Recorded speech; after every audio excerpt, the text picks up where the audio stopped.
Bismillahirrahmanirrahim. Qala musannifu rahimahullah wa nafa'ana bi ulumihi wa barakatihi fid dharaini amin ya rabbal alamin. Bismillahirrahmanirrahim. Al kalamu ari ngaran kalam mungguh ulama ahli nahwu eta huwa ari ngaran kalam mungguh ulama ahli nahwu teh eta al lafdu lafad. Al murakabu anu tersusun ieu lafad, al mufidu anu mere faedah ieu lafad bil wad'i kalawan faedah bahasa Arab. Kalam menurut istilah para ulama al-nahwu yaitu lafad yang tersusun yang memberikan faedah dengan disengaja atau dengan menggunakan bahasa Arab. Alhamdulillah pada kesempatan kali ini kami ingin mencoba sedikit membaca kitab Jurumiyah dengan pendekatan dua bahasa, yaitu pendekatan bahasa Sunda dan nanti penerangannya bisa menggunakan bahasa Indonesia. Setelah musannif menerangkan Bismillahirrahmanirrahim, maka di sini musannif menerangkan babul kalam. Al kalamu huwa mubtada'un wa huwa marfu'un bil ibtida' indal jumhur aw bil khabari ala qaulin li anna kullan minal mubtada'i wal khabari tarafa'a wa lamatu rafihi dhammatun zahiratun syarihi huwa dhamirun barizun munfasilun wa huwa mabniun ala fathin fi mahalli raf'in li annahu ismun mabniun la yadharu fihi al-i'rab huwa mubtada'un tsani. Al lafdu khabarul mubtada' tsani wa huwa marfu'un bil mubtada' tsani wa alamatu rafihi dhammatun zahiratun syarihi wal jumlatu minal mubtada' tsani wa khabarihi fi mahalli raf'in li annahu khabarul mubtada' awal. Al murakabu na'tun awalun minal lafdi wa na'tun alal marfu'i marfu'un wa alamatu rafihi dhammatun zahiratun syarihi. Al mufidu na'tun tsani minal lafdi wa na'tun alal marfu'i marfu'un wa alamatu rafihi dhammatun zahiratun syarihi.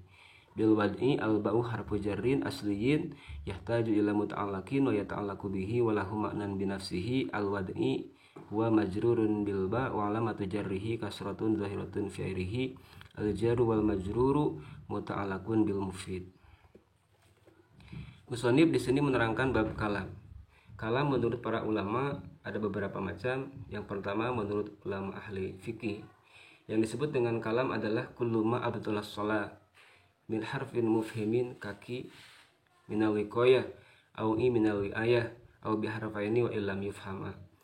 Kalam menurut fikih adalah setiap ucapan yang membatalkan sholat yang bisa berupa satu huruf yang memberikan faham seperti lafaz ki diambil dari masdar lafaz wiqayah yang bermakna jagalah dirimu, ki kudu ngaraksa anjeun, atau dua huruf walaupun tidak memberikan faham seperti huruf nafi. Itu adalah kalam menurut ulama ahli fikih. Sedangkan kalam menurut ulama yang kedua adalah kalam menurut ulama ahli tauhid, yaitu huwa alladzi laisa biharfin wala sautin ay kalamullah, yaitu ungkapan dari sifat yang qadim atau la awwalahu, dahulu yang tanpa ada permulaan, yang berada pada zatnya Allah yang sepi dari huruf dan suara. Itu kalam menurut ulama ahli tauhid. Yang ketiga kalam menurut ulama ahli usul, yaitu adalah lafdul munazzalu ala nabiyyina Muhammadin sallallahu alaihi wasallam biwasitati Jibril alaihi salam al muta'abbadu bitilawatihi, yaitu lafaz yang diturunkan kepada Nabi Muhammad sallallahu alaihi wasallam untuk mengalahkan musuh-musuhnya dengan surat yang paling pendek, yaitu surat Al-Kautsar, yang termasuk ibadah dengan cara membacanya.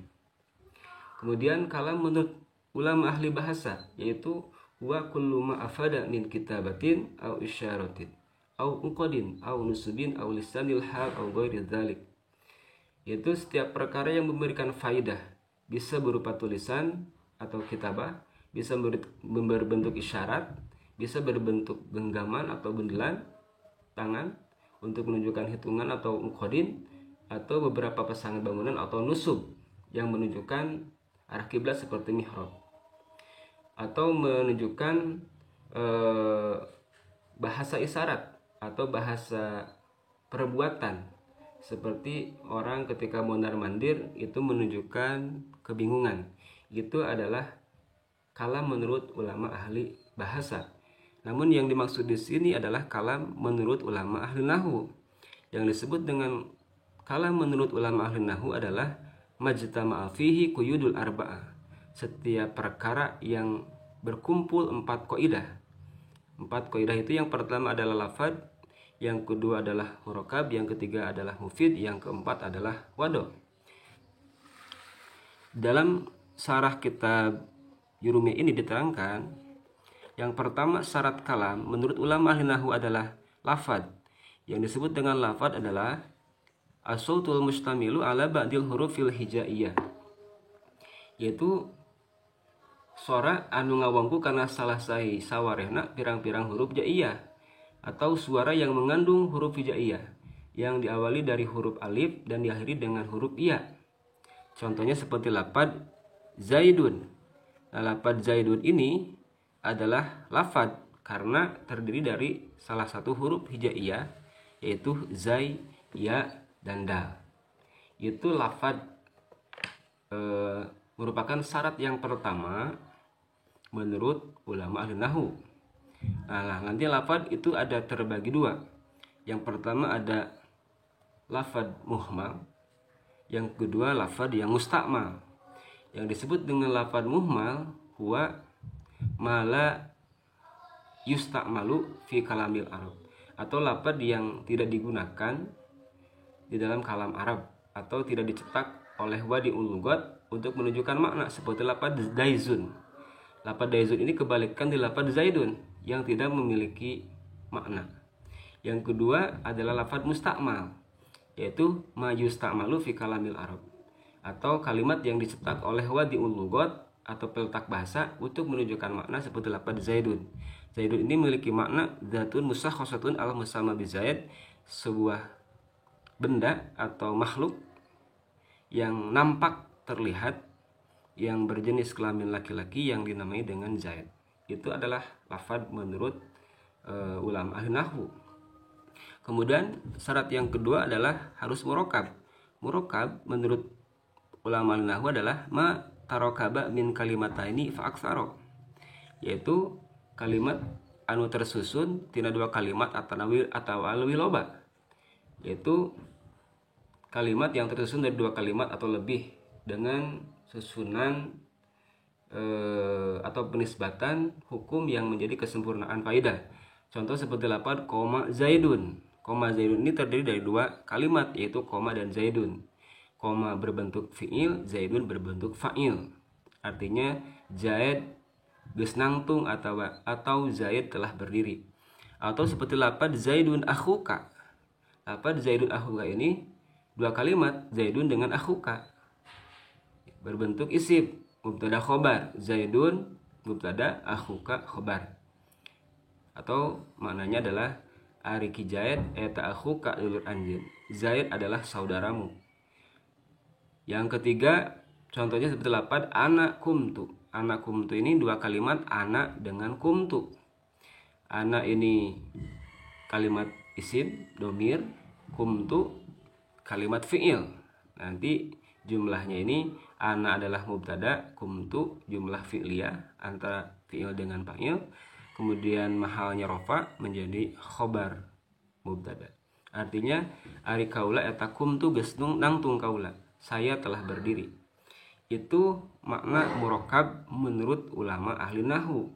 Sedangkan murokab itu ada beberapa macam. Pertama ada yang disebut dengan tarkib. Ya, tarkib itu ada tarkib mazji, seperti lafaz ba'labaka. Tarkib mazji adalah dua kalimat yang disusun dan dijadikan menjadi satu kalimat, seperti ba'labaka. Asalnya lafaz ba'lun dan bakut. Ba'labaka ini adalah tarkib mazji, menunjukkan sebuah nama daerah di negara Syam, ya, negara yang berhawa sejuk. Yang kedua contohnya seperti lafaz baitul lahmin. Asalnya lafaz baitun dan lahmun. Baitun itu rumah, lahmun itu daging. Itu adalah nama di daerah Palestina, disebutnya Bethlehem.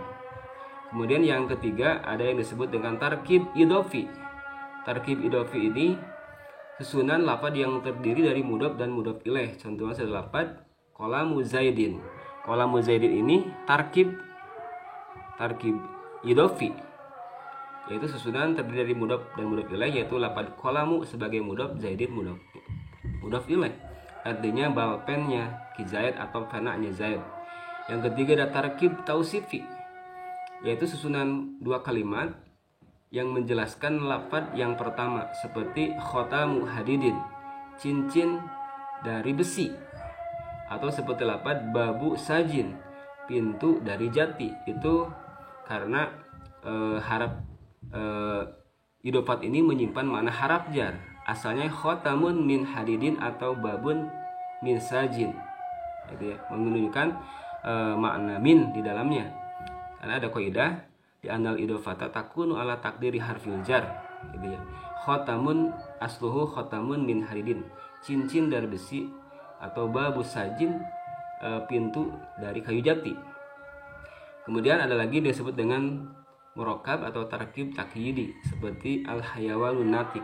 Ya, yang pasti bahwa murokab ini adalah dua kalimat atau lebih yang menjadi syarat kalam yang kedua menurut ulama nahwu. Kemudian yang ketiga syarat kalam adalah mufid. Apa yang disebut dengan mufid adalah ma afada faidatan yahsunu sukutu alaiha minal mutakallimi wasami alaiha. Itu lafad anu mere faedah kalawan faedah anu sampurna, anu alus cicingna jalma anu ngadenge tina ceritaan ti jalma anu nyarita, atau lafad yang memberikan kepahaman pada makna yang diamnya mutakalim dan sami dianggap bagus, sekiranya tidak menunggu yang dikoyidi atau ditentukan dengan menunggu yang sempurna. Contoh seperti lafad koma zaidun. Koma zaidun ini adalah mufid. Pertama adalah koma zaidun adalah jumlah fi'liyah terdiri dari fi'il dan fa'il. Fi'ilnya lafad koma, zaidun itu kalimat isim sebagai fa'ilnya. Dinamakan mufid karena memberikan kefahaman, yaitu tentang biqiyami zaidin, tentang berdirinya Zaid, sehingga diamnya mutakalim dan sami dianggap bagus. Karena ketika mendengar ucapan itu sami sudah paham dan tidak lagi menunggu kesempurnaan kelanjutan ucapannya mutakalim. Itu yang disebut dengan mufid. Syarat yang ketiga menurut ulama ahli nahwu. Kemudian syarat yang keempat adalah wado. Wado ini menurut istilah ulama ahli nahwu adalah ja'lul lafdi dalilan ala ma'na. Nah, wado ini mempunyai dua pengertian. Yang pertama adalah dilalah wad'iyah, yaitu asal penyetakannya. Maka wado ini harus menggunakan bahasa Arab. Seperti lafaz zaidun, zaidun ini bahasa Arab. Kemudian lafaz koma ini bahasa Arab. Ya. Maka mengikuti pengertian ini, maka bahasa selain bahasa Arab seperti bahasa Indonesia, bahasa Sunda, bahasa Turki, bahasa India dan lain-lainnya tidak bisa dinamakan dengan kalam. Yang kedua, syarat wado ini adalah dilalah akliyah. Dilalah akliyah ini artinya adalah ucapan yang disengaja.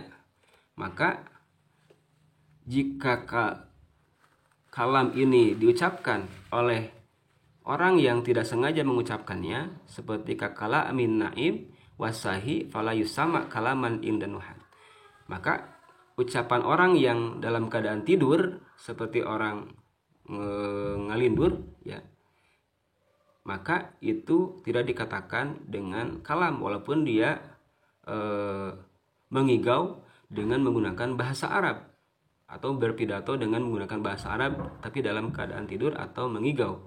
Kemudian orang yang dalam keadaan dia tidak sadar, sahi atau lupa, maka itu tidak dikatakan dengan wado atau kalam menurut ulama nahwu karena harus sengaja. Atau kalam yang diucapkan misalkan oleh burung beo. Burung beo itu bisa menggunakan bahasa Arab, mengucapkan bahasa Arab, seperti beo mengucapkan assalamualaikum. Assalamualaikum ini tidak dikatakan kalam karena menyalahi syarat wado yang kedua, yaitu dilalah akliyah, harus diucapkan disengaja oleh makhluk yang mempunyai akal. Itulah sedikit penjelasan tentang kalam menurut ulama ahli nahwu. Mohon maaf jika ada kesalahan dan kekurangannya kepada guru-guru kami, kepada para senior kami. Mudah-mudahan ada manfaat untuk semuanya. Wallahu a'lam bishawab.